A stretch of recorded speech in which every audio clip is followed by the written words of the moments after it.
खाने मुखलाई जुङ्गाले छेकिँदैन भनिन्छ। हुन त छोरी मान्छेको जुङ्गा त हुँदैन, तर इच्छा भने चाहिँ धेरै हुँदो रहेछ। अब मलाई नै हेर्नुहोस् न, मलाई चाहिँ तरकारी फलाउन एकदमै धेरै रहर लाग्छ होइन। अनि म त्यसैले गमला, माटो, बिरुवा अनि त्यसपछि मल यस्तै कुराहरूमा भुलिरहेको हुन्छु कि।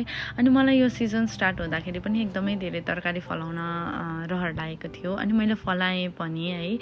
अनि के अरे म जुन ठाउँमा बस्छु त्यो ठाउँमा चाहिँ अब विन्टर एकदमै धेरै हार्स हुन्छ कि, टेम्परेचर एकदम माइनसमा जाने अनि त्यसपछि फ्रोस्टहरू लाग्ने हुन्छ। अनि त्यही भएर यो समरको भेजिसहरू चाहिँ विन्टरमा सर्भाइभ गर्दैन होइन, विच इज अ स्याड। किनकि अब अर्को वर्ष फेरि तरकारी फलाउन मन लाग्छ अनि फेरि सबै सुरुबाट स्टार्ट गर्नुपर्छ। अब सिडनीमा हुँदाखेरि चाहिँ के अरे त्यो मेरो एउटा रोपेको टमाटर पनि 2 वर्षसम्मलाई पनि मैले उखाल्नु परेको थिएन क्या, त्यस्तो मजाले फल्थ्यो कि है। बट एनिवेज आजको मेरो यो हार्भेस्ट भिडियोमा चाहिँ मैले बोडी अनि त्यसपछि क्लाइम्बिङ बिन्स अनि टमाटर, चेरी टमाटर अनि त्यसपछि यो लेबनिज काँक्राहरू टिपेँ।